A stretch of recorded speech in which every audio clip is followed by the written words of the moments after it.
Figured I would put up the flyer you made, but All right, you can tweak it later. yeah, I got you. All right, so you guys should be live now. I'm just checking everything. Mm-mm-mm.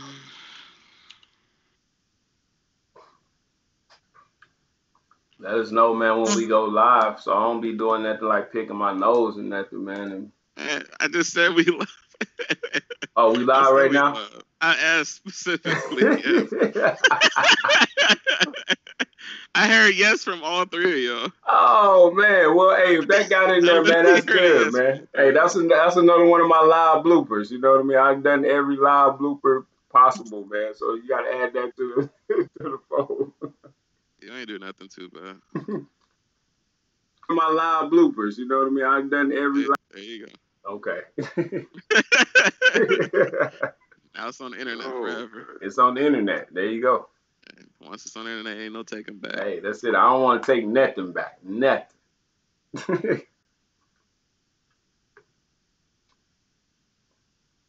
right. So we got the chat set up there for you. Yeah. I think everything should be good. Okay. So All yeah, right. I'm getting stuff. You guys can introduce yourselves. Well, I Title guess what? William. Everybody knows Coach. We can Coach. introduce William. Okay, we're gonna Oh, get the I show I started. didn't know it was live. Yeah, we are live. What's up, family? Again, it's me, Ricky Swink, begging for change. Filling in for our brother Kevin Wesley. He wasn't able to make it in tonight, even to do an introduction. I know you guys are gonna miss his hellos. But you have myself, you got Coach Renz, and we got a special guest in the building tonight, Mr. William Jones. I know you may be familiar with him on YouTube and in the Facebook family. He's joining in on the conversation and discussion with us tonight. And, of course, we got Josh behind the scenes doing his tech manipulations and software thingamajiggies. You there, Josh? Yes, sir. I'm doing the majiggies. I had to make him say something. So, all right. So we're gonna say a couple of hellos. 'Cause I know Kevin always like to give hellos to the people. If you have a funny chat name, we got Vita, we got Kaylin, we got Kennard, we got let's see, Tahuti, we got Y people. So basically, William, I'll give you a moment, man. Just go ahead and introduce yourself, man, to the people, man. Let them know. all right. My name is William Jones, formerly Apostle William Jones, and also was known by the Christian rap name Be Love the Prophet when I did some CDs back in the day for Christian rap. So now, I got my page on YouTube, which is William Jones, and it's called Leaving Religion. So I've just been talking about using logic and reason to leave religion and let us start to separate the fantasy from the reality. And I mean, we can get into history and whatever else, but I kind of leave some of that to y'all. I'm slowly expanding my topics, as I go on. I'm not sure which direction I want to go with it, so I'm just taking it slow. Okay. All right. Coach, tell the people who you are, man. We might have some new people that's first time on the show. They may not be familiar with you, so go ahead and introduce the people, man. Introduce yourself.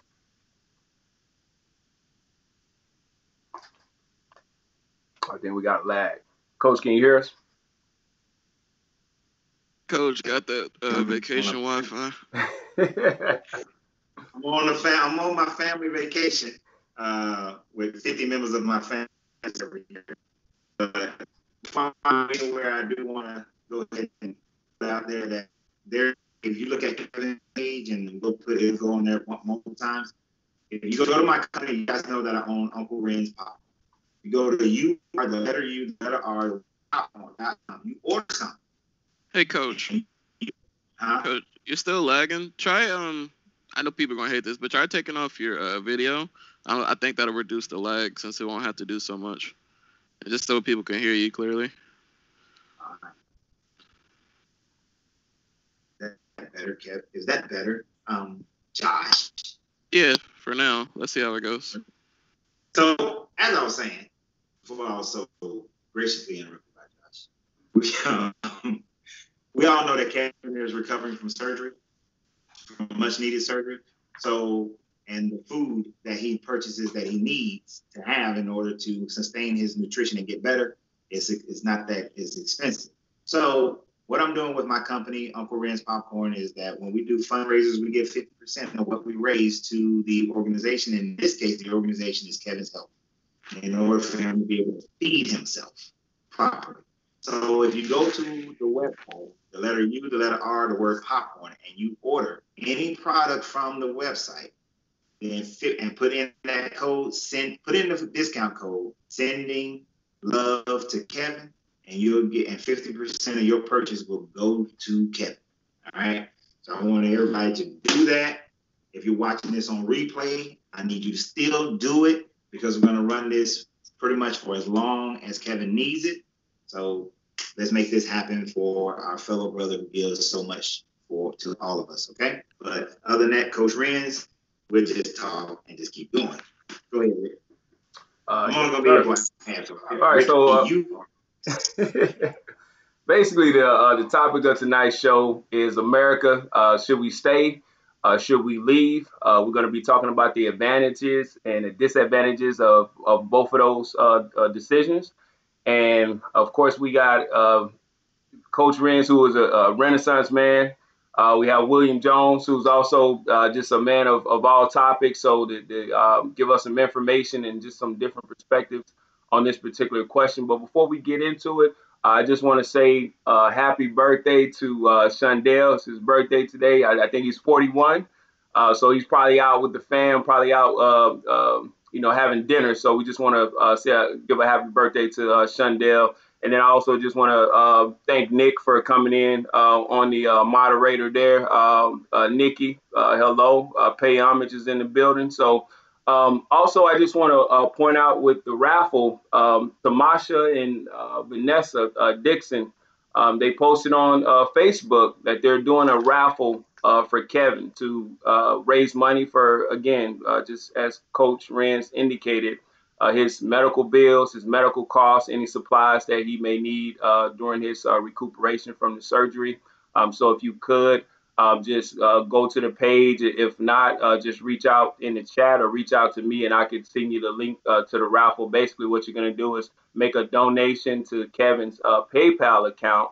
The minimum donation is $5 for one entry into the raffle. If you do $10, you'll get 3 entries, and the winner of the raffle will receive a gift basket, which is worth about $70 of relaxation things in it. As far as, I think it's forgive me, Tamasha, if I get this wrong, but it's a Mababu basket. It's an Egyptian relaxation basket. So it's been a long time since I took a bath.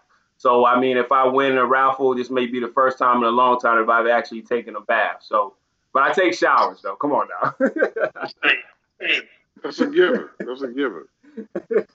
All right. So as you can see, everybody, I changed my shirt. I do have on a different shirt this week. Okay, fear no God, supporting the brothers line, Kevin Wesley. So I did change my shirt this week also. So I take showers and I did change my shirt. So we're going to also get into the topic, and I'm just going to ask Coach to kind of open it up, and then just if anybody has any, I saw Tahuti posted earlier in the chat that we shouldn't leave America. This is our country. We built it. So if you have any points in the chat, please articulate those, and we'll kind of read those and go over those and key in on those as well. So I'll let you open it up, Coach, and we'll kind of feed off of you and get your perspective on this entire question. Okay, appreciate that. So as some of you guys know, back in the spring, I did a video where I was very adamant about the fact that with all the police brutality and murdering that we see in America towards Black people, period, and the mistreatment by the police of Black people, it really invoked in me to get other people to understand why we need to leave this country. I was already planning to do this for myself, but once I really started taking a bigger look at this country and this world and started looking at a worldview, I realized that although our ancestors did a lot and built this country on the sweat of their backs, and I get that some people say we should not leave this country because we need to stay here and fight for what our ancestors did. The way that we are going to get a return on their investment is not necessarily by being in this country and building here, because this country is built on a systemic racist system that will continue, because they're not going to take down the monuments to racism that they have in this country.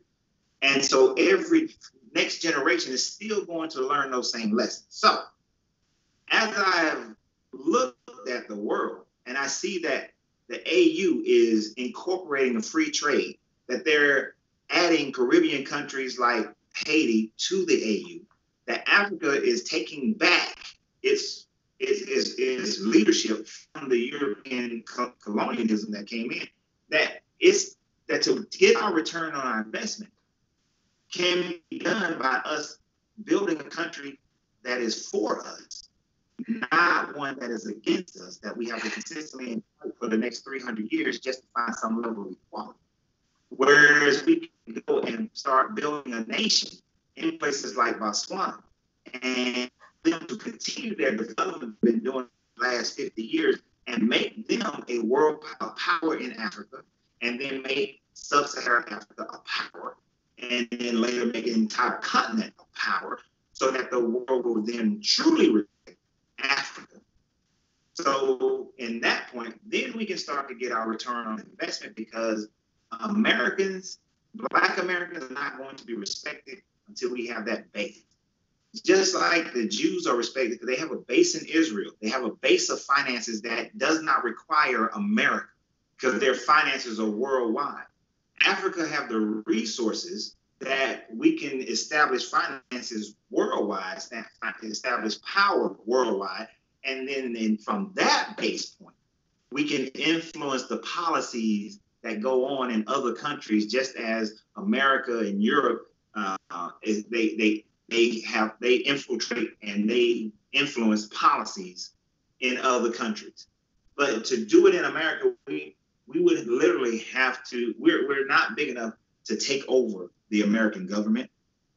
We're not financially strong enough to force anything, to force them to do anything. Not that we can never become that, but the amount of years, the amount of generations, I'm talking 100, 200, 300 years before that can happen. So it is my thought, and you're more than welcome to disagree, but it is my thought that some of these countries that are in the next stage of development, where if 10,000 Black people from all over the world who have skills and trade and intellect were to incorporate themselves into a place like Botswana, it will give them a boost that'll throw them up on the world stage. They're already getting up there on their own, but it'll give them even bigger boost and allow them to become a dominant power. And once we establish that base, then we can start doing it. We can start doing more. And I know many people will point to places like Ghana, and Ghana's doing well, not going against them. But we'll have more power going into a country that is growing and developing. And then there are countries like Haiti that has been misused and abused by the world since they got rid of the colonizing Europeans and went back to their roots. But then, of course, they've had corruptions within their own system, and they've had outside influence corruption. But we can go into a country like that, refertilize the land, reinvigorate the industries, so that Haiti becomes a power play like it was in the 1800s, in the 1700s as well, like it was back then, so that we can then build a power base in that space as well. And that'll be totally economic as well. Now, can we also at the same time build economics here in America, ship that economics to these other countries, help those countries to continue to grow by establishing business and programs here in America, and continue to build neighborhoods here in America? We can, but we should do that in connection to those other countries that we are establishing so that we create our own lines of trade, our own lines of power, and our own lines of commerce that doesn't require their outside influence, making the industries here in America stronger because they're backed by another country that we've established ourselves in. So let's add to that. Tell me great. Let me say this, because my phone over here dying, even though I got it charged up. So let me just put this out there. Let's just say, let's look at like Black Wall Street, right? And the black folks had established themselves and had their own businesses and was bouncing their dollar within their own community. And the Europeans, or the Europeans in America, you know, their thing is they destroyed it. If we're not giving it to you, you can't have it. I mean, you look at the Congo, you know, how they did the whole thing with King Leopold II or whatever, and he wanted the rubber and cutting folks' hand off and so on. So you can even look at Black Panther. They hid a whole place because they knew if the colonizers found it, they would come in and take it. And so even saying that if we set up our own, if it starts to prosper, like if you got FUBU sold out to them. You got BET sold out to them. You got Oprah's own. Oprah done sold about half of that. It's like, what could we do that if they couldn't get it the right way, that they don't create false publicity to just come in and take it? Right. But let me throw something at you when it comes to Black Wall Street. And one of the things that I believe we have to get away from and come into an understanding of. Black Wall Street wasn't created because Black people at that time frame desired to only do business with themselves, desired to rotate their money within their community. Black Wall Street developed because they didn't have a choice. They didn't have a choice but to shop in their own communities because they could not go shop in the white community. They could not trade in the white community. You couldn't go see the white doctor, the white dentist. You couldn't do business with them. So you had no choice. Which is why as soon as integration came and we got choice, we ran to go force this white man to take our money, go force these white people to let us live next door to them instead of continuing the process of rotating our money. As soon as we got choice, we left our neighborhoods. Black Wall Street was created because we didn't have choice. So unless we create an environment where we don't have choice again, I don't see it happening, which is why even though some people don't want to leave this country, I believe we have to, because we have to be in an environment where we are shopping with each other, because that's what's available to us for the most part. Those are the business owners that we are surrounded by for the most part. Because a place like Botswana, and I know I harp on Botswana because it's the most research I've done, and it's the place that I like, but where you only got non-African people only represent like 3 to 7% of the population. So most of your business dealings is going to be with other people that look like you. But as we see with integration, people will run to what's convenient, what's cheap, and not think about building a neighborhood until much, much, much later. I mean, something drastic has to happen before we do that again. Okay. So I think we leave that part out about choice. And let me tackle one other thing that I keep seeing here on the comments. And that's this whole thing about Black people aren't from Africa, we're indigenous to here, and all that sort of thing. History is good for you to understand and learn from. But the here and now and the future is all you can do something about. If you want to stay here, I have no problems with you. If you want to stay here because you say this is your ancestral homeland, sure, whatever. But the fact is this. The system in this country is built so against you, whether this is your natural homeland, you're an original to the Americas, or your ancestors were brought over here on ships. Either way, you're in a system that has been designed to keep you down for the last like 400 or 500 years. So the reality is, just like in any business, the market don't care about your color. So if you want to establish something in this country, go ahead. Build something that the market cares about and not color. But if you want to do nation building, care about your color here. They care. They don't care if you were. They don't care if you were original here or you were not. They don't care if they were European original or not. The only thing they care about is that the ones that look like them, they want to keep them in power and keep them in money. So if you want to fight against that big machine, you'll look like University of Alabama playing against Louisville the other day. You'll be Louisville and they'll be Alabama. But if you go and build a nation in a place where you can actually have the opportunity to help build a nation, then you can go up like it's the final championship. In 50 years, you can be in that position where you can look at a country like America and say, no, you're not going to come in and do that. And not here. We're not accepting it. You're not going to put a military base here. You're not putting your ports here. Oh, you want to raise your tariffs? We'll raise our tariffs as well. You know, where you have some level of standing. You're not going to get that trying to fight against this machine. I mean, it'll take you 400 years. It'll take the law of rhythm tells you that for however the swing to the right is as far as the swing to the left.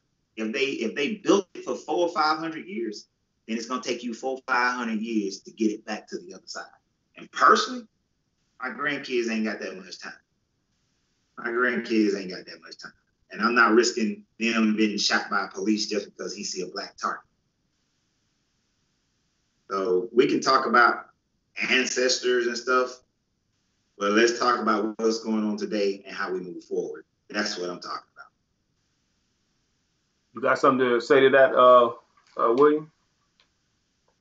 You know, I'm listening and learning. I like to listen and learn. You know, we all got our different whatever. But I'm just still saying, I mean, even from history, when can I say white people? You want me to say European or what? I'm just saying.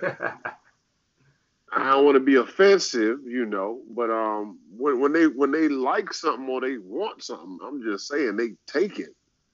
You know, they just take it. They figure out a way to demonize you to take it. Mm-hmm. Like, well, where can we go and we're prospering and we're enjoying life. Hey, we living. That they won't just come and just take it. Right. Let me ask you this, Coach. I'm gonna make a comment and I have a question for you. Okay. Well, I'm sorry. You was about to say. So you was about to respond to what he said. I'll ask you the question. If I get disconnected, I'm gonna come back on my laptop, Rick. Okay. Just so you know, I'll contact you in the back. Okay. Okay. Well, go ahead. Were you about to say something, Coach? No, go ahead. Okay. Well, what I wanted to say is I want to just basically just point out something Payhami said a while ago. He said that we're too comfortable here in America. Which I think is going to be a big issue when we're talking about leaving this land and going to a place that we're totally unfamiliar with. Okay, so we have to. I don't know if we'll be able to do that separation. Now, I think the plan what you're discussing, Coach, I think that will work great on an individual level. But you was talking maybe like 10,000 people, from America. 10,000 is not a big number for me when you're talking about like I would maybe consider that to be a mass migration historically from America.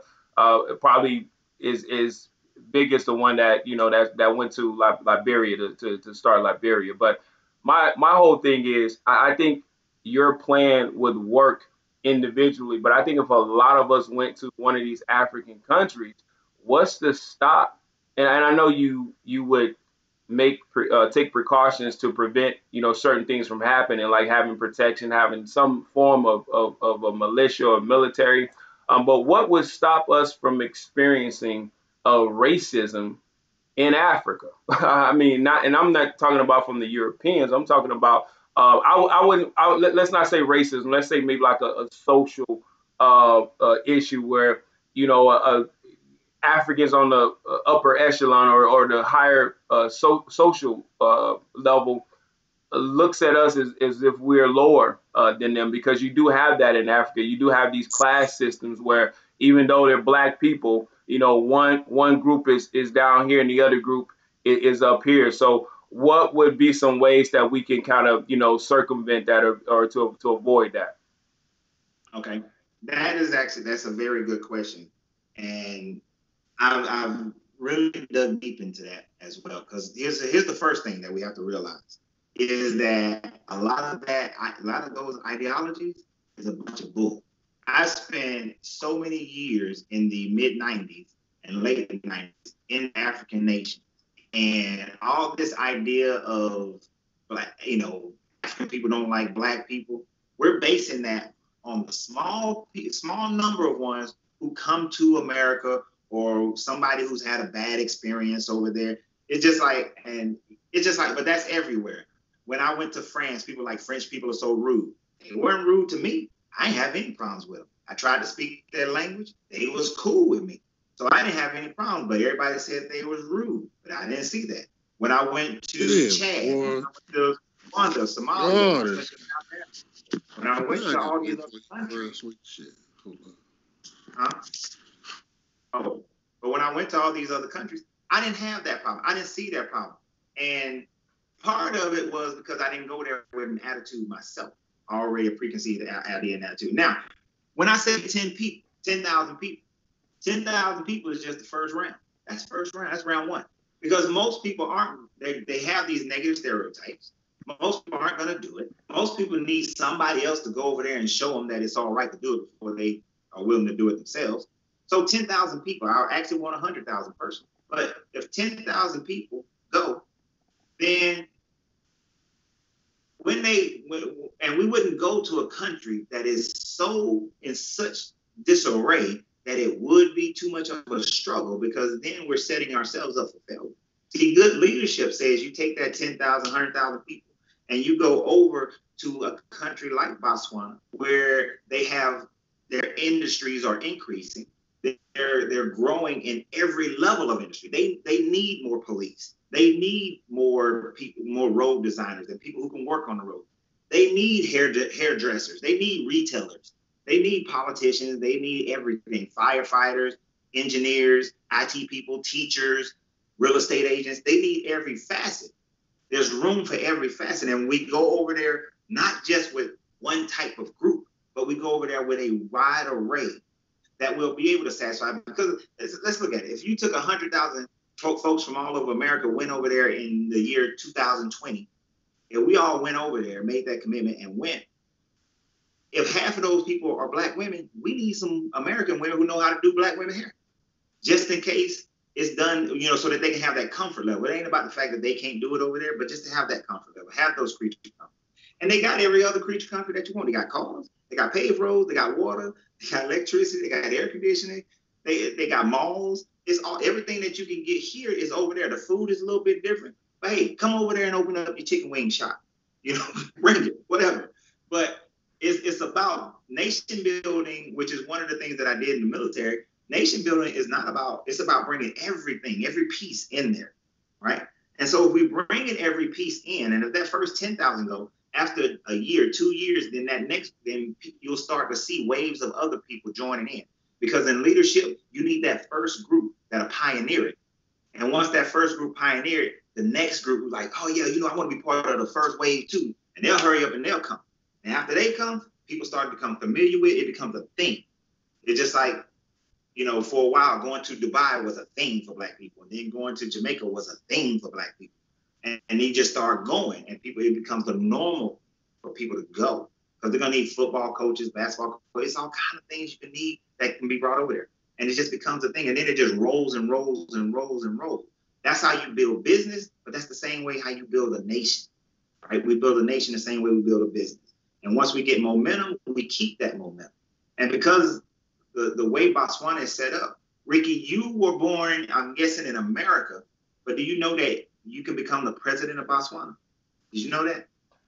I didn't know. Yeah, you can become the president. So the way that they're set up, we can become part of their political system as well, which will allow that balance. And here's the other thing that I noticed about that country, and I noticed this about most places. if you're coming into a country like that and you're there to say, hey, we're not here to take over. We're here to build with you. We want to hire you. We want your people. We want to help your people work. We want to create work. We want to be creative in y'all process of growth. We want to benefit you just as much as we're benefiting ourselves. When you are helping, because one of their biggest problems in Botswana is that the youth are not able to find jobs. And because they don't have jobs, they spend a lot of time drinking. So if the youth are getting jobs because we put call centers over there and factories over there, and we're bringing more technical and trade schools over there, and we're building roads and farms and things like that, the youth now are working. You think they mad at you because you brought them the opportunity to build a life? You think they're going to be mad about that? They ain't mad about that. That's bullcrap that we create in our own minds and our own head. Now, are some people going to be judgmental about Americans and be judgmental about Africans and be judgmental about everything? Of course, you're going to find that. You're going to find that everywhere. Somebody's going to find some reason to hate. But that's no reason that you should be stopped. You shouldn't stop yourself because of that. But we'll find, I'd rather deal with a black person who says that, well, you were born American, so I don't like you. But then they see I'm benefiting the country, then they can change. Somebody who say I don't like you because you black, I can't never stop being black. That ain't gonna ever stop. I can't change that. So I give me the person who we can become friends after they see that I'm a benefit to you and I'm not trying to take from you. And they're not judging me by my color. And is there colorism? Sure, there's colorism. Well, Ricky might get treated better than me because I'm darker than him. It's possible. But the other end of that, I don't care. I'm going to go there to build regardless of what other people say, just like I do my videos, regardless of what other people say. And that's how we have to have that mentality too. And as more and more people come and develop, and then the other countries start seeing that ability for them to grow and develop as well, they will then open up and like, well, dang, how can we get some of these, black Europeans and black South Americans and black North Americans and black Asians to come and, become a part of our country, become a part of our building? How can we get some of that? And these other nations will start to open up to that same process, because if they see that Botswana is growing like that, Congo going to want to change because they're right next door. South Africa going to be like, we already got the infrastructure. Come on down here. We got it even better for you. And you'll see other nations start to do the exact same thing, because everybody wants to live better. Everybody wants to have more. So that's what I would say to that issue. Okay. You know what? I definitely, everything that you said sounds great. It sounds like it will work. The thing, and I guess you guys were talking about Black Wall Street, and also this kind of ties in with what you were saying with a possible, I guess, migration to Botswana. So Black Wall Street was also during a time of Reconstruction, so it was a rebuild, so to speak. So when you are in a country that is developing, you are able to prosper just from the development of that particular country, because, like you say, everything is in its developmental stages. Roads are being built, buildings are being built. So you're going to be involved in the construction of these things. So you're going to have jobs, you're going to have careers. You might spend 10 years just building roads. I mean, that may just be your job, and you may make a certain amount of money from that, So just as Akon went over and started the whole, electricity project in Africa and prospered from it. So not only are you helping people, not only are you helping to develop the land, but you're also benefiting from it, financially. So I just want to thank Amari for the donation, Brian for the donation. Don't want to leave that out. And then also, just for now that most of us are in the chat and most of us are tuned in, I just want to thank everybody for supporting the channel and supporting Kev while he's out. You guys could just take a break and be like, yeah, this guy Ricky Swink, I don't want to see him. So you guys will continue to tune in and continue to donate and continue to support the page. None of this works without you, without your opinions and the information that you guys add to the chat. So I just want to just take a moment to acknowledge that. So also, Coach, I just want to ask, with the 10,000, if that is the number, What is a time frame? And maybe you haven't thought about this. Maybe I'm about to ask you a question that you're going to have to think on the fly. How long do you think that would take in your mind? What would something like that look like, and what would we need? Like, how would we build that relationship with, let's say, with South Africa? So, you know what, over the course of 5 years or over the course of the next 7 years, we're going to have a certain number of people coming in, and this is what we're going to do. So how do you think we will begin to build that relationship? Okay, so um, so here's the deal now, and this is something, a little bit of this is behind the scenes things that me and Kevin has been talking about. Okay. But one of the things is that in the next 12 months, we will establish an organization here in Atlanta that will begin to develop people in this country, as well as get people ready to go to Botswana and Haiti. You know, Botswana and Haiti are the two countries that we initially are selecting to, you know, that we're targeting to get people ready to go and develop. Okay. Now, it's a threefold plan. We're developing here in America, we're developing Haiti, and we're developing in Botswana. The next 5 years, we want those people to start being ready to make that move. We will, in the next 12 months, I've already made some contacts in Botswana. I've made and two in Haiti, only two in Haiti. But we've initially started making contacts in those two countries so that we can start developing a relationship with base level up through the government systems, so that when people go over, all the paperwork is squared away. They understand what they're getting into as far as the differences in cultures, but we'll also be utilizing industry that we build here in America to help fund things over there. Just like people, Asian, we talk about how Asian community and the Spanish community send money back home. It's kind of like that. We're sending money over there. So there's a couple of different industries that Kevin and I are working on building that will assist the government and the people who are going over there. So 5 years is the time frame that we really want to start to see larger migration. Some people will go ahead of time. Like, we're going to need to send a real estate agent over there ahead of time. The majority of real estate agents in Botswana and Haiti are Caucasian, and we're not giving them that business. So we will initially send some real estate agents, and we'll send some other people that will be able to welcome and acclimate. Sorry, that just started pouring down rain. Acclimate people to the new environment that they'll be adjusting to. So that's the first part of it, and the only influence that we're working with is just, as far as that's coming out of America, is just what we do here, what we build here. So we'll continue to work to establish better communities and neighborhoods in America, but our primary goal is to establish those bases of operation in those countries and buy land as well, especially in Haiti. We're going to have to buy the land in order to refertilize the land and get that country, moving in that direction. Okay, that's a great. It seems like you definitely, and I know, man, you're always thinking and working on things, Coach. Just to kind of address, I guess, maybe some of the questions that's kind of been going on in the chat. Someone said they're maybe worried about the weather in Haiti, and with climate change, with the hurricanes and things of that nature getting increasingly more violent. Also, I just want to point out that James Farmer said something years ago. I guess when during the time of Malcolm and James Baldwin, he indicated that if we're all in one place and we're all kind of situated in one place now, I think you just said 10,000 of us, and as time goes on, I guess that number would increase.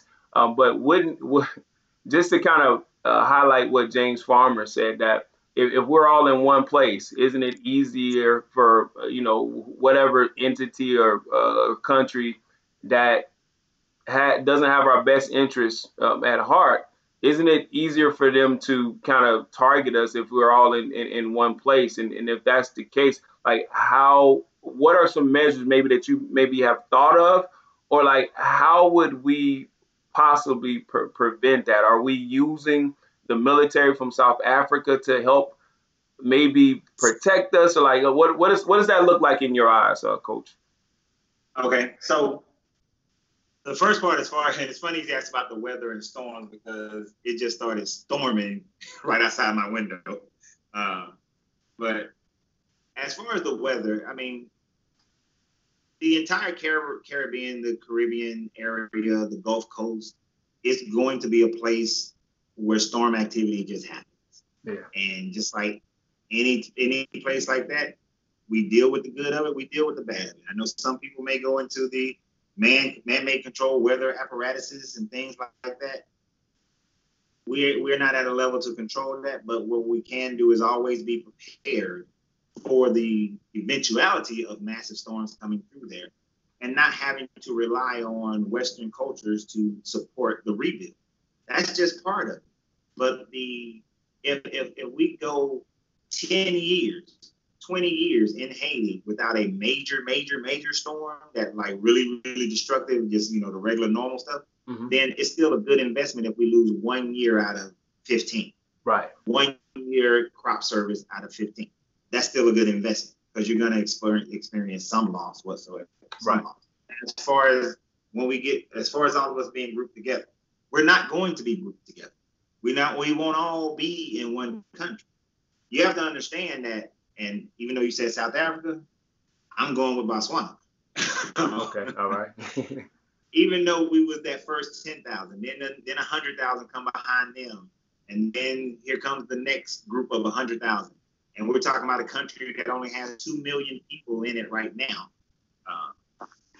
As we grow the country, one of the primary things we will grow is the police force, as well as their military and militia. Now, and then as far as the political end of it, as they are developing their ties with the AU, we will continue to help to establish a stronger AU, but not one that is dependent on Western military as their safeguard. The military will have to be grown and connect and combined within itself, just as a NATO fighting force, but not something as, and I'm not trying to be disrespectful, but I've dealt with them, not something as weak as NATO, because the ultimate goal would be to unify the African continent under one banner, so there is but one military. Now, will there be people sent, insurgents? Will there be spies? Will there be, people who are going against it, trying to destabilize the entire system? Of course there will be. Of course there will be. But the safeguard in that is to ensure that we're still continuing to build and set up policies that better the people who are coming in. See, we will have to take over. We have to establish our own banking system. So within all of this process, one of the things that me and Kevin are looking at is building our own bank. And as we establish our own bank and more people are putting their deposits in that bank, then the bank has more power to determine who they're lending to. And if there's no outside influences of that, then we can continue to lend to whomever we choose to lend to, therefore controlling the circulation of money within those countries because we own the bank. And if we look at people will say they'll come and try to stop us doing this, they'll come and try to stop us doing that. Let's look at a family like the Rothschilds and the other Jewish families that have controlled money, but not military. The Israeli military is good, but the Israeli military cannot dominate the world. They're good, but they can't fight off somebody as massive as Russia in a long, protracted war. They're good, but they can't defeat America in a long, protracted war. So they're good, but they would lose if America went after them. So, but where they won't lose is that they control the rotation of money in multiple countries. They control the currency. And they maintain that, which maintain governmental power and influence. So as the banking becomes the banking of Africa, the banking of the Caribbean, the banking of other countries, the banking of Black people in other countries, then we stand in a position to tell governments what they will and will not do. We stand in a position to hold those people off. And this is not, and don't get me wrong, this is not an overnight thing. This is something that will take generations to develop. But we got to start somewhere. We can't wait for somebody else to do it. Yes, sir. And while you was gone, William, I don't know if you did you catch everything while you were gone, or were you out on some? No, I was out. Okay. So while you were gone, we was just discussing like some of the challenges with leaving and what that will look like. Like Coach just went over like how long it would take and just developing maybe how we would develop a relationship with a country maybe like South Africa and how we would kind of mesh into that whole society and culture, and if we would experience any I guess resentment from the indigenous people of South Africa for coming in, to their land. Coach just kind of gave some ideas of where he was just touching on how we would just be there to help. We're not there to take over.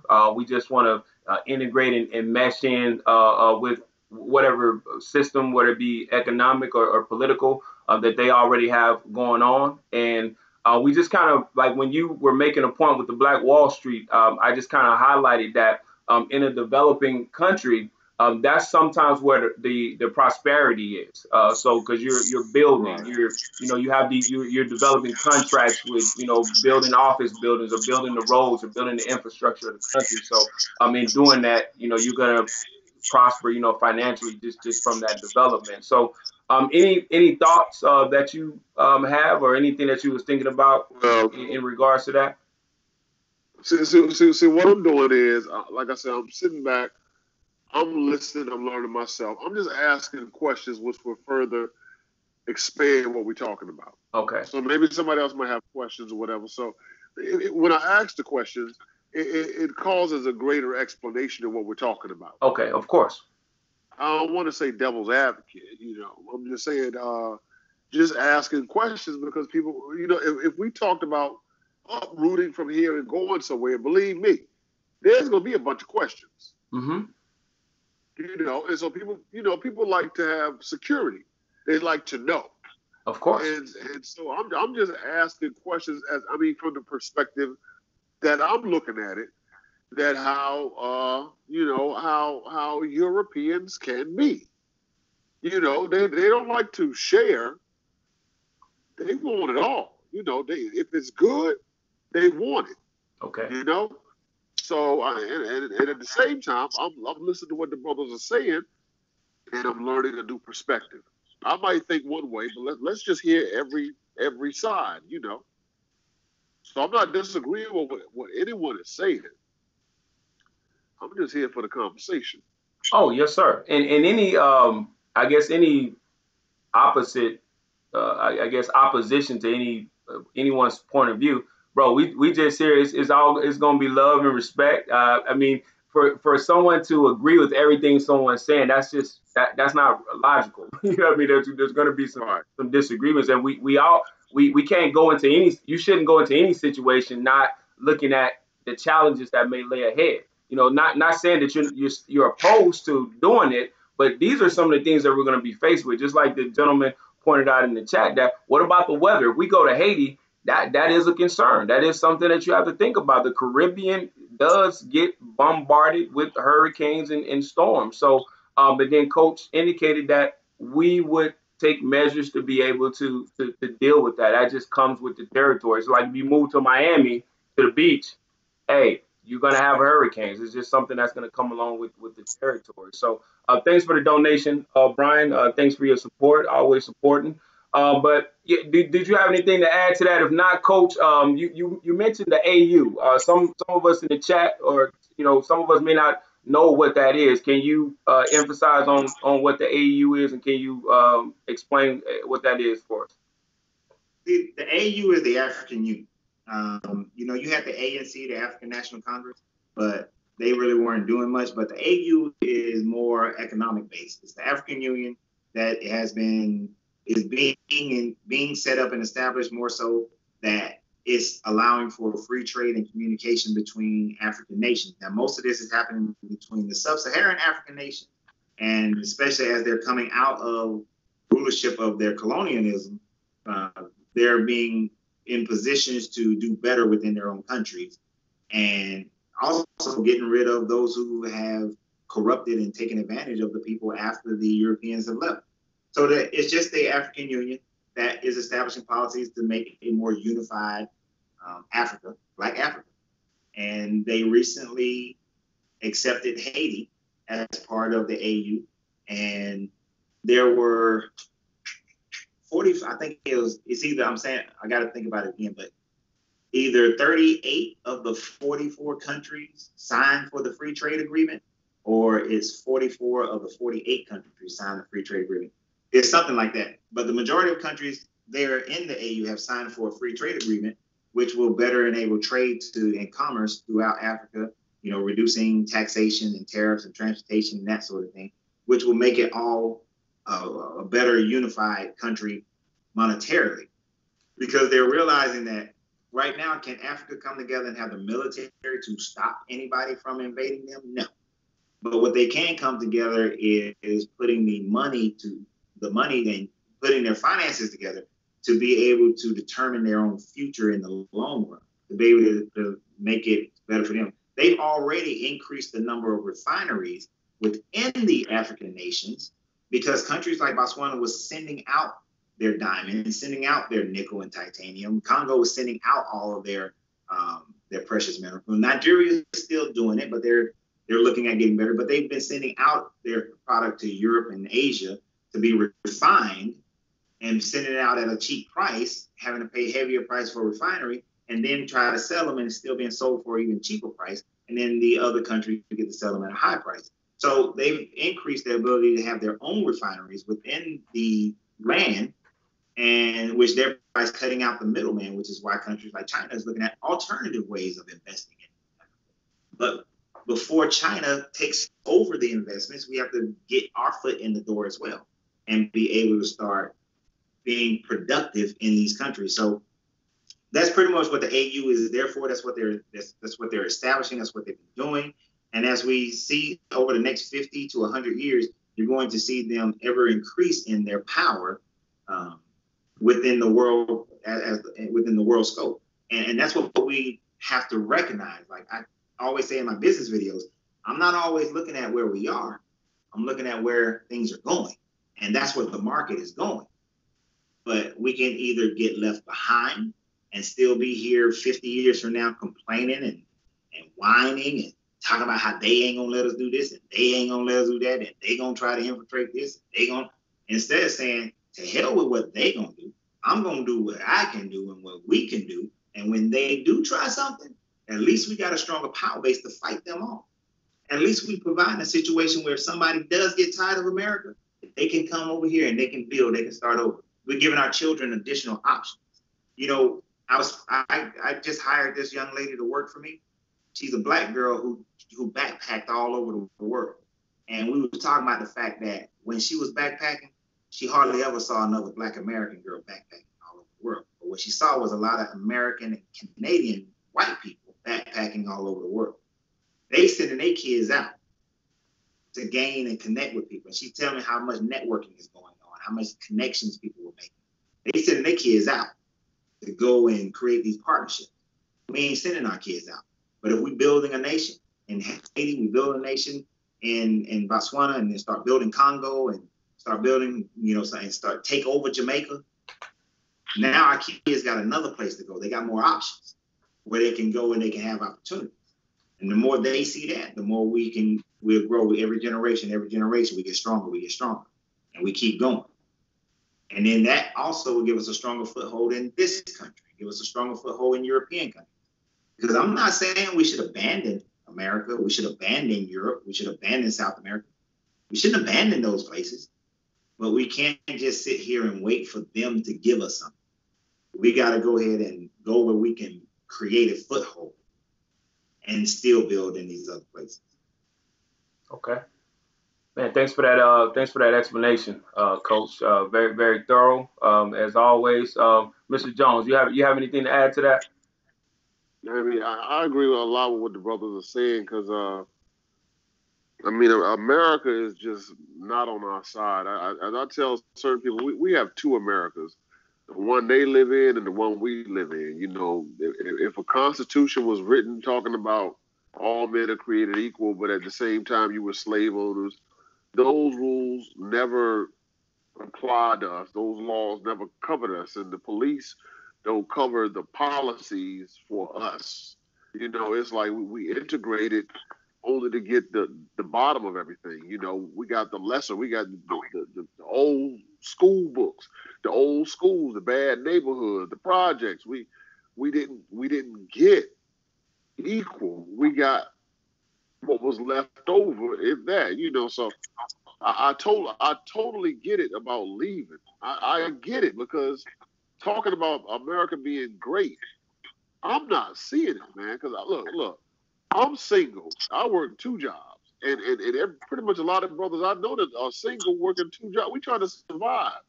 So when are we gonna be great again? And when they say we are great again, when were we great? What was the first great that we trying to reach anyway? Which I don't understand, you know. So this system is not set up for us to win. I just don't see it. So I'm agreeing with what the brothers are talking about. You know, like I said, I'm listening to them learning, and I have my own issues myself because I mean, you know, I get tired of watching the videos with the brothers getting beat up, the sisters getting beat up, the older women getting beat up and getting killed. When I have an issue with that myself, and it's just like America is just not trying to look out for us, so we're gonna have to look out for us. And like that last video you did, Sweet, I played it for my daughters today. That you know, like I said, when it's us against us, it's on site. But when there's an issue, it's on site. But when it comes to other folks, we let everything slide. We can't pull together. You know, I asked my daughters today. I'm gonna wrap it up. I said, when the last time? I said, matter of fact, my oldest one was 24. Oldest of the daughters is 24. The youngest 21. I said, have y'all ever seen a Jordan commercial in your life? For the Jordan shoes, they've never seen a Mars Blackman, Michael Jordan. But how do they always know when they come out? You know, and how does this benefit us? Yeah. How does it benefit us making the Gucci's, the red bottoms, and the heel figures, and the Ralph Laurens, and the Mary Kay? How does this stuff benefit us making them rich? And we don't have anything. We have the money to buy their stuff to make them rich, but we're not doing anything for us. So for me, it's a learning process because you know my story, brother. How I'm coming out of religion, so my eyes have been open to a lot of stuff before that I was blinded to, and I'm seeing everything in a new light. So even at 47, I'm still learning. I don't want to be the know-it-all. I want to be the one to sit back and hear what other brothers got to say and learn. So I appreciate what all y'all brothers are saying, and we'll close with that.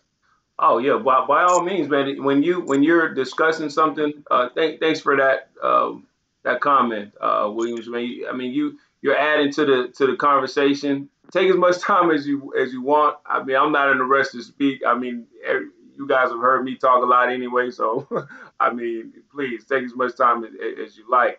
Um, let's talk about the other side. I mean, we talk about leaving and we talk about a lot of the things and just to kind of press on your point about how we go forward and how we conduct ourselves from a business standpoint.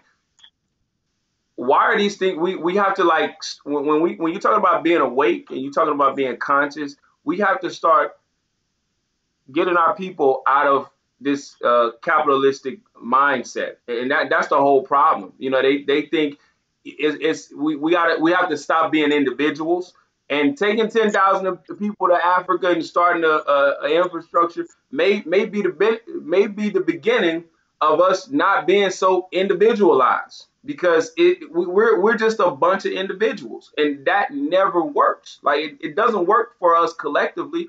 And when we are going forth and protesting and marching, we're marching for the wrong thing, okay? Because when you march for police brutality, that doesn't do anything. It benefits the family of the victim sometimes, getting them a settlement or something like that, or bringing that issue to national attention, but it doesn't resolve the issue.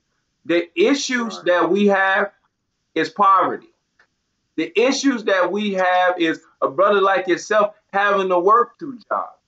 The issues that we have is that we are damaged, like severely damaged, and we are so damaged to the point we don't even realize it.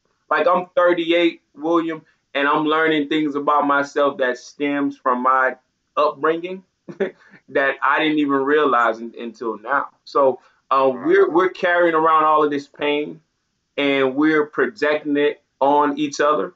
And the world looks at us as if we're crazy, but they don't understand how we got this way. And America doesn't want to attack the source of our issues. So they're not going to be instrumental in healing us. And we're talking about what we're waiting for the country to give us something. Whatever this country gives us, it can't give us anything because we're old. Okay, I work in the industry where I see the disparity of wealth.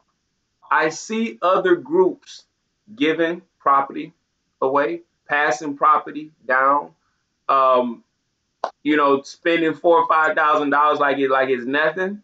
Young people, so none of these things exist for the average black person who is the descendant of a slave. You know what I mean? None of these things exist. The only thing that's passed down to you is trauma and damage that this country caused. So we have to be real and understand our economic condition, because some of us are living in like a fairy tale. Like we don't even understand that we're struggling.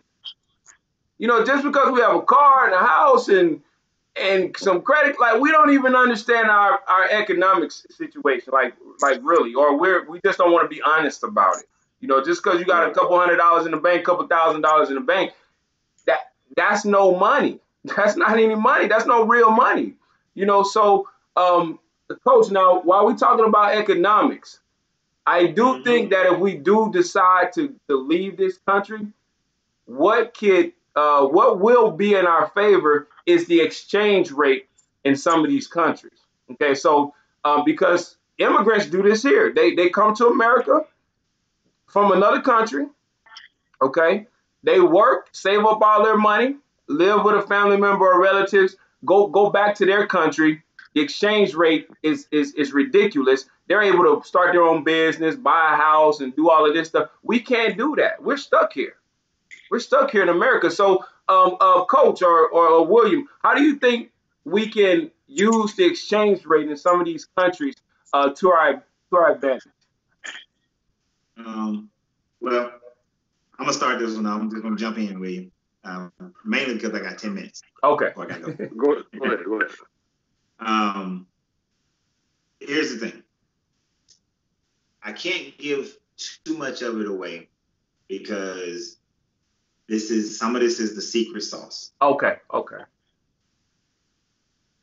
The thing that holds us down for the most part is our mentality, and then in the energetic is our thought. It is our mentality which creates our habits that is holding us down. When we look at some of these people who moved to this country, what we see is them having a business. What we don't see is the 10 years that they saved every penny and did everything they had to do in order to get here. What we don't see is they are willing to live, a family of 5 or 6 in a 1-bedroom apartment until they've saved up enough money to start that business.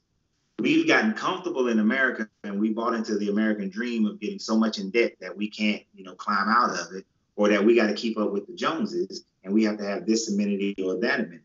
What most people don't know is that for a 3-year period to keep my business afloat, I had to create an apartment in the back of my building, took my office and made that into an apartment and used LA Fitness as my shower.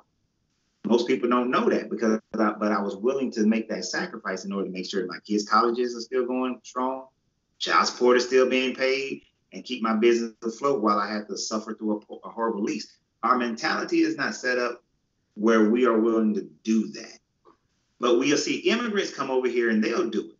But the thing about that, for the one immigrant that came to America and did that, there's 100,000 that refuse to leave their country and stay in the suffering that they have. So we can't look at the one or two, but at the same time, we have to. I know I think it was W.B. Du Bois who talked about the talented 10. I might be wrong, might be right, I'm not sure. But right mindset, wrong implementation of it. It was trying to implement it within the system that we're already working in. Because the next two things that hurt us on the matter plane is we don't control the land, we don't control our money.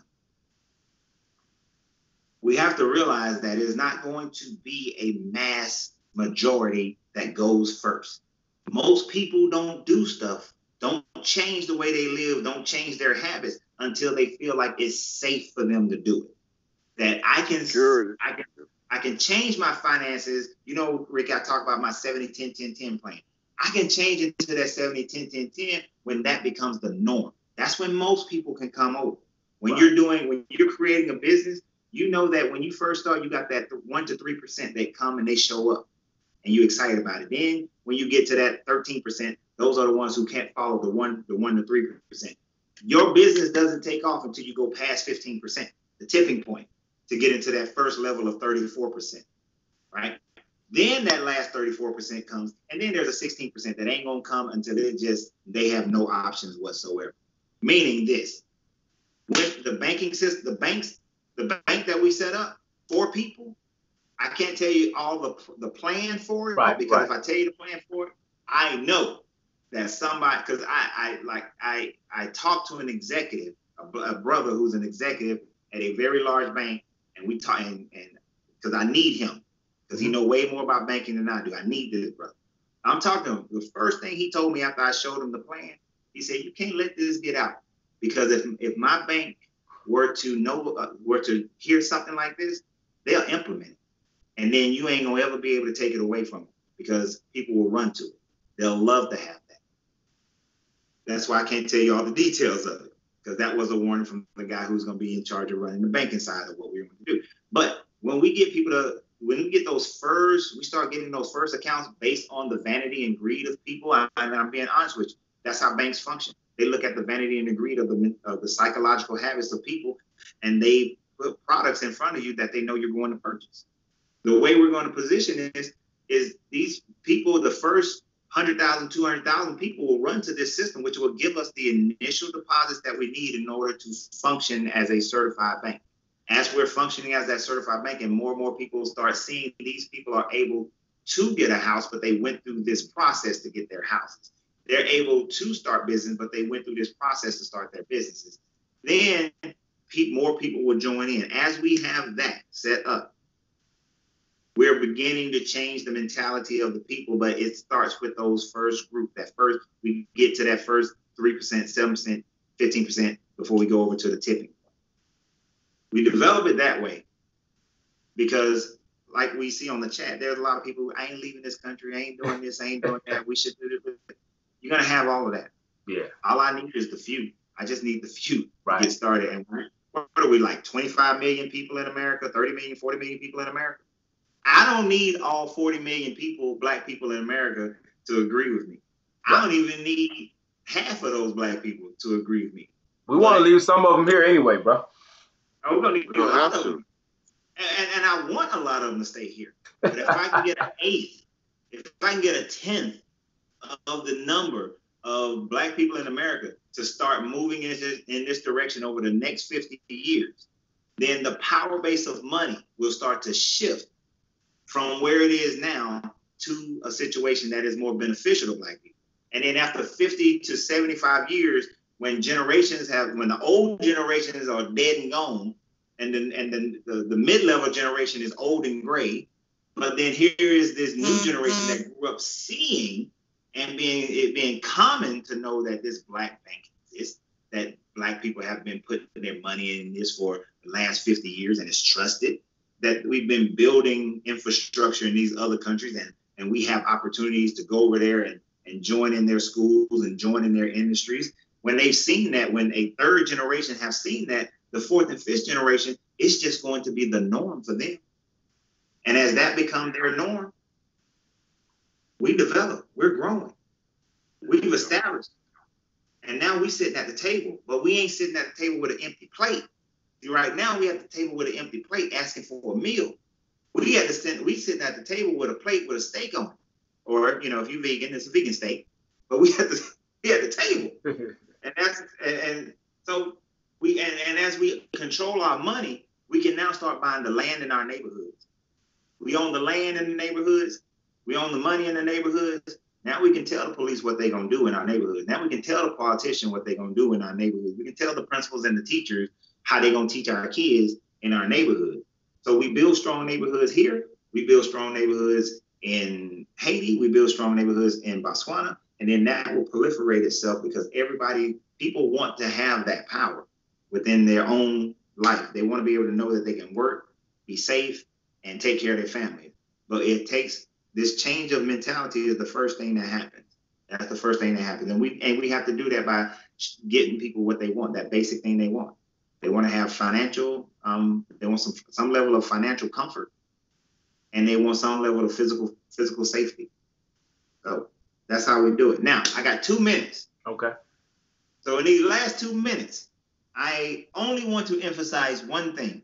And first I want to thank everybody who's listening, those who come back and listen again. We're going to need people from every walk of life. I know one brother, he want to be a football coach. Let's introduce American style football over there. Hey, there ain't nothing wrong with growing, taking from here and adding over there. So we're going to need people.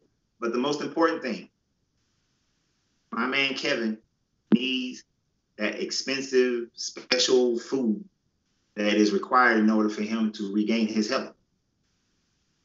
Ricky will tell y'all more about, because that's for him to tell you more about the young lady with the baskets. Y'all know I'm the owner of Uncle Ren's Popcorn. If you go to the website, and I'm gonna put it in the chat again, you are popcorn. I can hear me typing right now. YouArePopcorn.com, and you type in a discount code, sending love to Kevin, 50% of all proceeds are going to go over to Kevin to help him to purchase this special food that he needs and to keep his family going. Right now, that code is set up to last until the end of October, but depending upon how things are going, we may extend it even further because we want to show our brother some love and we want our brother to get well and get healthy, and because he is very vital in this whole build of our lives right now and our growth and our development. But he's also very vital to me as far as my friendship with him and as far as what we're going to build to facilitate establishing that process to give us power and safety and security to every generation thereafter. So as some of you guys know, my family does a family vacation. This is the 21st year of a family vacation. There's like 50 some odd people down here, multiple generations. And we're having a family talent show that I was forced to be a part of. And it starts at 9 o'clock Central Time. So I got to go over there and get myself ready for that. So I appreciate you guys for being here. Thanks, Ricky, for being a great moderator. William, I appreciate talking to you again, sir, and everybody else. I enjoyed it. Techno stuff. So y'all have a great night, and I really appreciate you guys. You do likewise, Coach. Right. Thank you for joining in. All right. All right, so I guess it's just me and you, William. It's just me and you, brother. What do you think about what Coach was saying? And I mean, I guess as you was listening to his response, like, did you have anything to add to that, or did you have like a different perspective on anything that was said? No, I like what the brother is saying too. Just recently, they had a movie by Matt Damon come out called Downsize.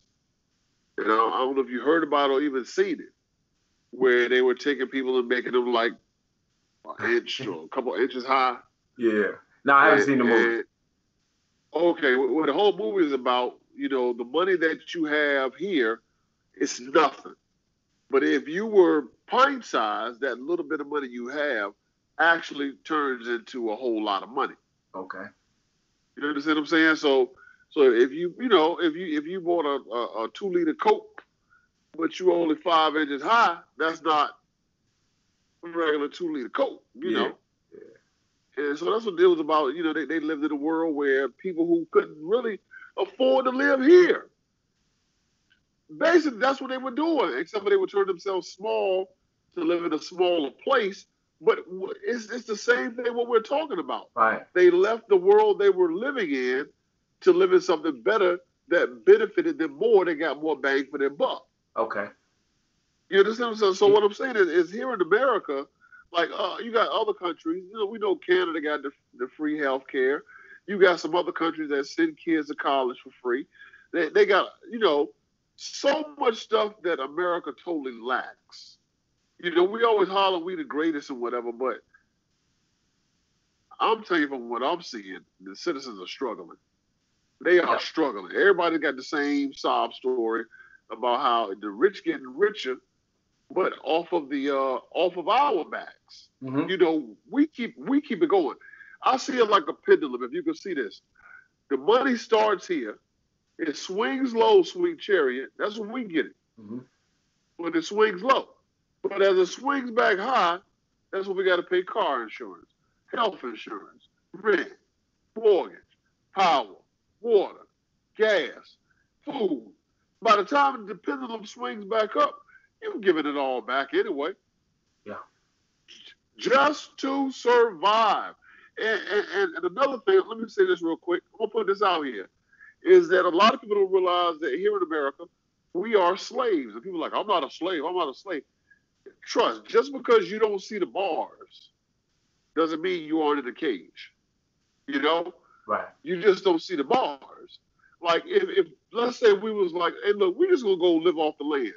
We're gonna go just find a plot of land and just build a house. No, you gotta have a permit for that. Well, we're just gonna, you know, hunt off the land. You gotta have a permit to hunt. Well, we'll just fish out the lake, or you gotta have a permit to fish. Like really, so we can't just live. Right. So everything, forget that. We're gonna get on the boat and just go to another country. You gotta have a passport to do that. Just because you don't see the bars, doesn't mean you aren't a slave. Right. You can't do what you want. Right. Your prison cage might be bigger, but you're still a slave because you can't do anything unless they tell you, "Oh, this is my car. Don't pay the taxes on it. Don't get it inspected or emissions done, and put it on their road and see what happens. This is my house. I own this house. Don't pay the taxes on the house and see if they don't auction it off." So slaves can't own anything. You don't own nothing. You're just working to survive. That's it. That's the basis of America. Yeah. So I'm just gonna leave it at that. Well, you make an excellent point. With the Downside movie, I haven't seen that, but Pay Homage says it's a great film. So I'm definitely going to check it out. That exchange rate, like I said, we could use that to our advantage. $1,000 here may be $50,000 somewhere else. You know what I mean? Right. So I mean, you got a little bit of retirement money saved up. You start buying a little bit of land in some of these other places, developing it. Maybe take a trip over there, start a little construction or something. Stay over there a week or two or a month or whatever. Start some construction, and there you go. Bam, you got you a house. And again, like what you were saying. All you have to do is repeat something enough, people start believing. America is great. America's the greatest country in the world. It's great, great, great, great, great. And people start believing this false statement. And it's just like the God is good, God is good, God is good all the time statement. You repeat something long enough and enough times, people begin to believe it, and that's why they think they can't make it anywhere else. So a lot of us haven't gone to any other countries to even experience how they live. We just go off of the images that we see on television. So we don't even know the real beauty of some of these other countries, and it's either even better than here or it's the same. They got the same technology, the same everything. Your life wouldn't be any different. You just wouldn't be in America. Right. Like you said in your video, Oh, say, can you see? What, really? Read that third verse. Don't sing that first verse. Sing that third verse of that song, and let's see how many of us standing after that. And if they got a problem with us taking a knee. Yeah. When you sing about the slave and the hireling. So let me flip it a little bit. Okay, we heard Coach, and he's definitely has really he has a plan set in motion already for leaving. How could we stay, and how do you think we will be able to survive? Not just survive. Let me just change that word. Thrive in America. And I'm not talking about a couple of us, because that's what it is. They put a couple of us in positions and in celebrities, and we think we're doing good, and get a couple motivational speakers to give you a sermon, because that's what they do. And you think that you can make it also by working yourself half to death, and you're still not able to save or get ahead. Right. Yeah. So how do you think we would be able to make it in America, if we could even make it at all?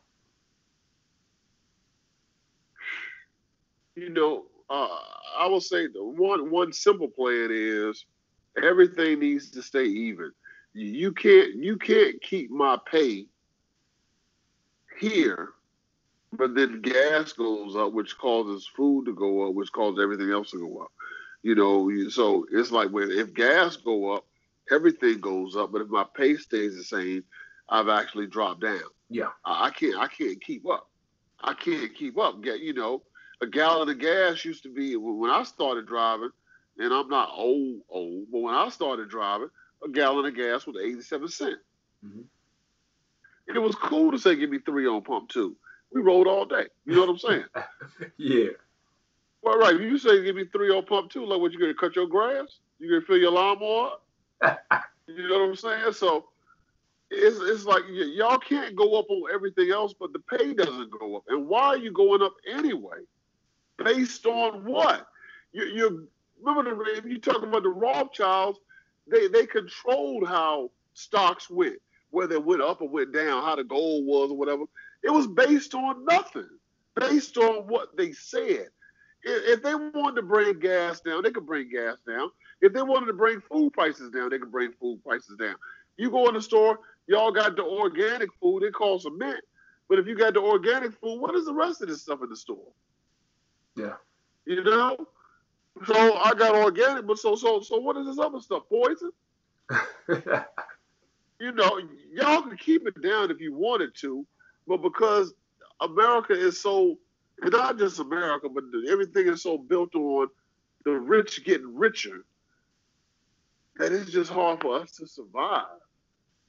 Yeah. I just want to, look, I'm just saying, I'll work, I'll go to work, oh, cool, I'll go to work, pay my bills, but let me have enough left over to buy a little extra stuff, to go on a vacation, to put up with the crap that I'm putting up with just to survive. That's all I'm saying. So do you think it has to be like a drastic shift in the country? And this is my take on it. I'm for leaving, but I'm also for staying.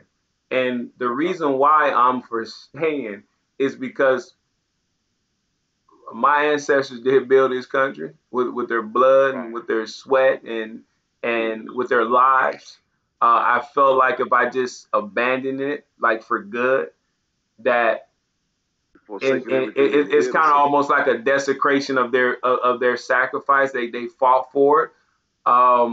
What's up, Shundale, man? I said happy birthday to you earlier, King. I just want to, before I forget you, man, I just want to point that out, man. Happy birthday to Shundale. He in the chat. I got a couple minutes because the phone died again. Oh, okay. What was going on, so I can do this on the laptop. Proper preparation prevents poor performance, which was my first speaking in a church. You ain't let me know, but that's all good. We're working on next one. Yeah, man, it's that impromptu, man. I was trying to get. I told the fellas earlier, man, but Kev he wasn't feeling too well, so he didn't get back with me in time, man. So I'm sorry, but I definitely wanted to give you more time to prepare and get ready, man. So, But yeah, whatever happens, man, if we get cut out, man, I thank you for coming on. I thank you for the substance that you've added to the dialogue, and man, your videos and your channel is great. If you haven't heard this brother's channel, William Jones on YouTube, William Jones on Facebook, great videos on leaving religion. You got a wealth of knowledge. I can tell just from listening to your videos. And thank you for the shout out that you did for me with that video, man, because that like bumped my page up, man. My channel got a few more subscribers, man. I was like, where all these subscribers coming from, man? And I saw your video, you had to beg for change on there. I was like, okay, that's where all these subscribers coming from, man. So it definitely bumped it up a little bit. I had got off of religion for a while, but then I'm like, okay, I got a lot of people subscribing to my page. I always think from different viewpoints and perspectives. So I feel like it's important for me to continue doing what I'm doing, because some of the videos that I do, it just cause you to maybe look at things a little bit differently, and a lot of them are not the same. It's my creativity. So if I can do things a little bit different, I'm like, why not? It's easy for me to do it because I just think of things all day, and I just be like, okay, I'll make a quick video about it. You got good videos. Yeah, so I appreciate it, man. That means a lot of coming from you. So if you get cut out, man, and you're not able to get back on, man, I thank you for the time that you spent. Spending the night with us tonight. I know you're in Georgia, so I know it's pretty late out there. It's like a 3-hour time. It's like 6 o'clock. What time is it? I gotta look at something. It's 9:43. Yeah. So did you have any closing words, or did you want to say anything else? I'm sorry, I didn't mean to cut you off from what you were saying earlier. But like I said, brother, I'm still learning too. So I mean, I'm not a know-it-all. I like to learn. I'm still reading, learning stuff, listening to other people, hear their perspective. I just like to get a full picture, understand what's going on. So, like you said, I got my page, whatever, William Jones, Leaving Religion. And all I knew was the Bible, man. I come on, I was an apostle in the church. That's all I knew was the Bible. So I'm just starting to look at it in a different light, try to let other people know what's really going on with the Bible and how to actually read it without the preconceived connotations on it before you read it. So that's all I'm dealing with, Okay. Let me ask you a question. Being an apostle and just being heavy in the church, like what caused you to I guess say, you know what? I can't do this anymore. Like what kind of caused you to kind of walk away? I know you've explained it in some of your videos, what led you to leaving, but like if you can kind of share with the audience, like what kind of made you step away from it? Let's look like in the Bible, people say, "Oh, Apostle Paul," and they greatly respected Paul, even though he wasn't an original 12 disciple. Paul got the most writings in the New Testament, despite the fact he never walked with Jesus. Okay, and I'm talking that purely in story form. Right. Mm-hmm. But when I got online with people, the fact that I was an apostle meant nothing to them if I was an apostle connected to their church. Okay. Their pastor is the thing in their way. Now, if their pastor invited me to speak, they got the greatest respect for me. You get on Facebook and you say you're an apostle, I know a lot about the Bible. You put your pants on just like I do, and this is how I feel. There was no respect for it. And then nobody read the book. They defended the book, screaming it's the word of God. And my question was always this: have you read the whole book? No. So you're defending a book. That's like me watching a movie preview and telling it was the best movie I ever seen, but all I saw was the preview and never saw the movie. How can you defend something and talk about your love for someone or something that they wrote, and you never even took the time to read the whole book? And my thing was, I read the whole book, went through the whole book, and I had more questions that no one could answer because they're not even reading the book. So who do I go to? Mm-hmm. And I start watching the attitudes of the people. Church is acting. You're acting righteous because they in the club. They having premarital sex. They drinking. They smoking. They lying. They cheating. What was the difference? They getting sick and dying car accidents. There was no difference in a Christian and a non-believer. There's no difference. And then when I got into the research, into the background of how religion started, oh, that smashed it to bits. I was done. Yeah. It was like I literally had to make a Facebook post to let people know that I left religion because I spoke so hard on it and had so many people watching me that when I switched, somebody said, look, you can't do this, man. You got to come out and say this is where you are so they'll know so you don't mislead nobody. It was a big deal. They were talking about me in groups and stuff, you know. So, I mean, when I heard when Kevin left, I was like, wow, he left. They made a huge deal about it, you know. Mine was a huge deal on a smaller level, but his just blew up, you know. It was because that everybody knows what you was dedicated to, and then you just turn your back on it, and then they act like, well, you was never saved in the first place. So LeBron never played for Miami because he went back to Cleveland. That's a great point.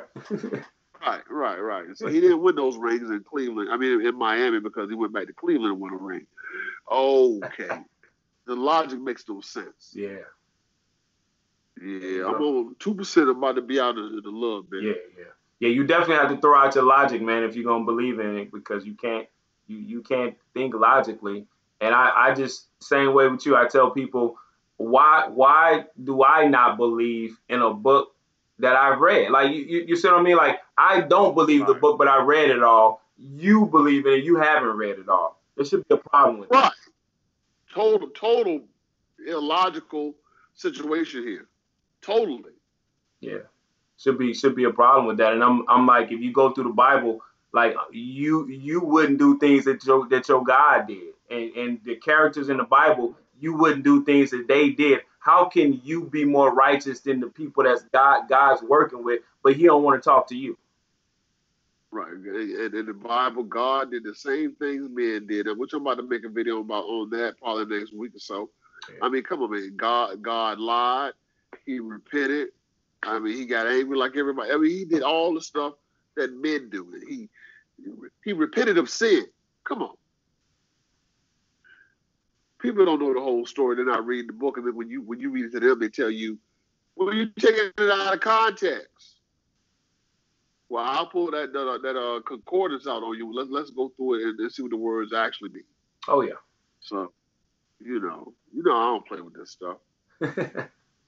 Yeah, but I know your phone is low, brother. I just want to say good night. Josh, man, did you have anything? I know this was like pretty much your topic, man. Did you have any questions that we failed to cover, or was there anything that you wanted to hear and you didn't hear? Like, let me see what you're thinking, Josh.